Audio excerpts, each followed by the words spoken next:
મિત્રો, શંકરસિંહ સિંધવ નામના એક લોક સાહિત્યકાર છે. એમણે એક ખૂબ સરસ રચના કરી છે જે મને બહુ જ ગમે છે.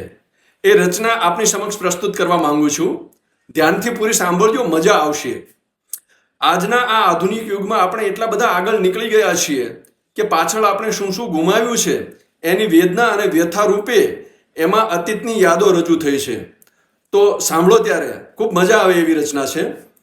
કે માવલડીના પાલવ ગયા ને ગઈ દાદાની વાતો, ઘી ગોળના ચૂરમા ગયા ને ગઈ નોતરાની નાતો, ગીલી દંડા ભમરડા ગયા ગઈ બળદગાડાની વાત્યું, રાસ રાહડા ગરબી ગઈ ગઈ ચંદરવાની ભાત્યું, ગોરી કેરું ગવન ગયું ગઈ પનઘટની પનિહારી, તાંબા પિત્તળની હેલ ગઈ ગઈ ઝરૂખા બારી, ગાય ભાંભરડા ગમ્મર વલોણા ગયા રાગ પ્રભાતી, ધૂપ દીપને ઝાલર ટાણું નોબત આરતી થાતી,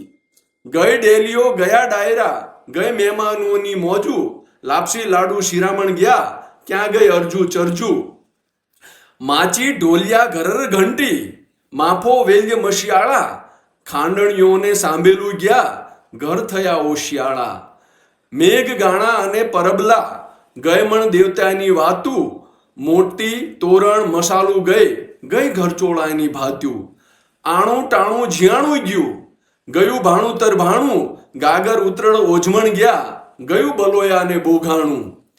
નાળ જોતરને ભંડુક્યું ગયું ગયો મોળિયો માચી, ગયો સલુખો ગયો વાનોરો ગયા તેલને ઘાંચી, લાંગ પટારો ડામચ્યો ગયો ગઈ કેડીને બેડી, સુડલા સુપડા ડાલા ફાનસ ગયું પીઠ પલાણને ઘોડી, ગમાણ સાંકળ ઓગટ ખીલા જોગણને જાદર્યું,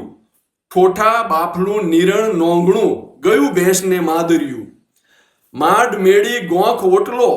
ખાંભી ખૂંટને ખારું, મોબ મોતિયા ઘોડિયાવટને ખેતરને ખોડી બારું, ખળા હાલરું શેંડલા મોંગો ઝાલ ઊંટડો થાળું, માણ મોરિયો નાથ ગઈને ગયું માચડો માણું,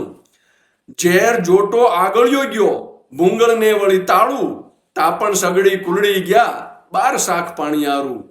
બાળપણને જુવાની ગઈ ગયું ઘડપણ ગોઝારું, શંકર કેતુ સમર હરીને પાછો વળતો સારું, શંકર કેતુ સમર હરીને પાછો વળતો સારું. મિત્રો, જુઓ કેટલું બધું સરસ એ લખ્યું છે આ લોક સાહિત્યકાર શંકરસિંહ સિંધવે.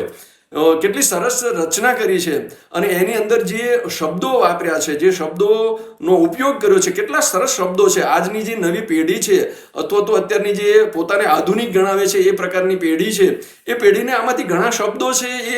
એને સાંભળ્યા નહીં હોય, એના અર્થો ખબર નહીં હોય, તો એ પ્રકારના શબ્દો અને આખું જે વાતાવરણ પહેલાંનું હતું અને ખાસ કરીને ગામડાનું વાતાવરણ એ અહીંયા આગળ આ શબ્દો દ્વારા રજૂ કર્યું છે. બહુ સરસ રચના છે અને ખૂબ ખૂબ ધન્યવાદ આપી શકાય એ પ્રકારની રચના છે. તો આપને પણ મજા આવી હશે અને જો મજા આવી હોય તો લાઈક, કોમેન્ટ અને શેર કરો